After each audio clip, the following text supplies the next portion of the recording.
Cuando andábamos con los preparativos de este primer a tope, se presentó en Madrid un tal David Bowie, así que decidimos lanzar nuestras cámaras a la calle, le pedimos a Joaquín Luqui que fuera nuestro enviado especial y cobramos una buena pieza. Hola, Joaquín. Hola, welcome to Spain, Mr. Bowie. Thank you very much. Bienvenido a España, David Bowie, o David, like su amigo Carlos Salomar, David, Carlos dice David. El caso es que David Bowie es la primera vez que viene a España y es un motivo de orgullo para todos nosotros. En concreto, para mí personalmente, que tuve la ocasión de verle cuando Space Oddity a finales de los 60, en el Elscar de Londres, cuando el Gay Power, cuando el Ziggy Stardust, que fue uno de los LPs clave de la década de los 70. Después David Bowie fue a Estados Unidos, volvió, hizo una gira por España, en Macho Man, después estuvo en Alemania, fue un estilo muy germánico. Después hizo rock, dance music, hizo una obra de arte como es Oasis to Oasis. Finalmente firmó con otra compañía de discos, hizo Let's Dance, que fue lo más suyo en el mundo y en España también, fue más que disco de oro. Y ahora tiene el nuevo LP, Never Let Me Down, que va a ser seguro platino, que va a ser lo más de David Bowie, pero es que además, nos sentimos felices de tener a David Bowie porque es sin duda un artista único. Nadie en el mundo puede hacer como él hace mimo, teatro, cine, música, como autor, como compositor, programas especiales de televisión. Nobody does it better than you do, Mr. Bowie. Congratulations.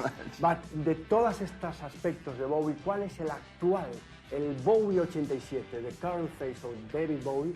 ¿Cuál es?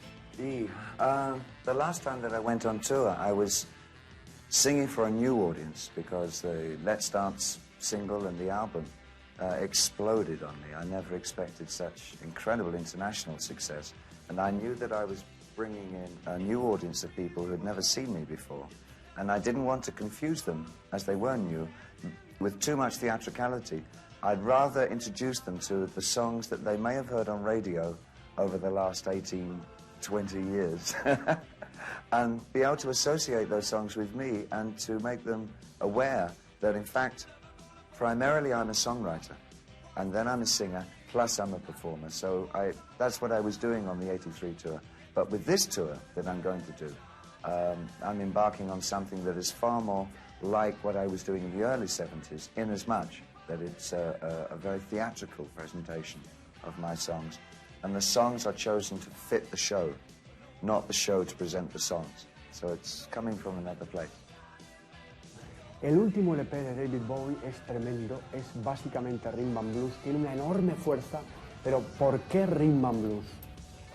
I think when I was doing the Let's Dance album, Nile Rodgers did an extraordinary job in making me and my music accessible to a lot of people. But in the process, it started to become, I was finding myself uncomfortable in an area which was becoming very glossy. And I wanted to return back to a tighter, small band sound for this album, and so I came back to hard rock and rhythm and blues, the kinds of music I was playing in the early 70s. So for me it's kind of a departure from Let's Dance, but a return to the early 70s. El video del single de David Bowie es realmente tremendo, pero es curioso, en el video de Day In, Day Out aparecen minorías étnicas, en este caso hispanos, como aparecían minorías étnicas australianas en el vídeo de Let's Dance. ¿Por qué estas minorías étnicas?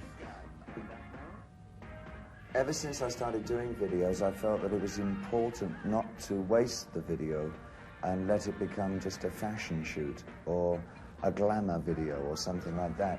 I think as it is film, the media is film, because these, although it's called video, very rarely are they shot on videotape. They're usually shot onto film and they're transferred to video. So you're talking about film. So as it is a piece of film, I've always tried to make the weight of the video as the same weight as the song. And for Day In, Day Out, for example, the situation in the song describes the plight of the underprivileged and the homeless in the big cities of the world. And to match that, I had to work with those kinds of people and present that kind of story. Let's Dance also was a similar statement for me, that I wanted to focus in on the plight of the Australian Aborigines and what was happening to them in Australia at that particular time. But rock has always been able to do that. Since the early 60s, rhythm and blues and rock went hand in hand with the civil rights movement to focus in on the plight of the black people in America. It re-evaluated people's attention and their ideas on what was happening in the Vietnam War with people like Dylan and the MC5. And then in the 70s, when we came into punk era, the punk era highlighted the economic depression that was happening in Europe. And Live Aid changed people's focus back onto Africa and the African peoples. All the time, rock has contributed to focusing on what's happening in society. Sometimes it's a clown as well, yes, but it is also, sometimes it can be very serious and bring people's attention back into that which is important in society, and one tries to do that with the videos as well. Decíamos antes que era un artista único, porque nadie como él, nadie ha podido hacer teatro, cine, canción, mimo, televisión. Realmente es único. Pero es que en cine además es especial, porque ha sido actor dramático en El hombre que cayó en la tierra, The Man Who Fell to Earth, o Feliz Navidad Mr. Lawrence, Merry Christmas Mr. Lawrence, y luego se puede reír de sí mismo haciendo de gángster, por ejemplo Cuando llega la noche, Into the Night, o haciendo de brujo en Laberinto, que además ha sido un gran éxito en todo el mundo y en España. ¿Por qué tanta variedad como actor? I think always when I've chosen a movie, it's because of the director involved. It's because I've liked that director's work very much, and that's the usual reason why I'll accept a part. And fortunately, because I've liked the directors and they've been interesting directors, they've generally offered me interesting roles because they're interesting people and they see me in an unusual way, and they give me that kind of variety.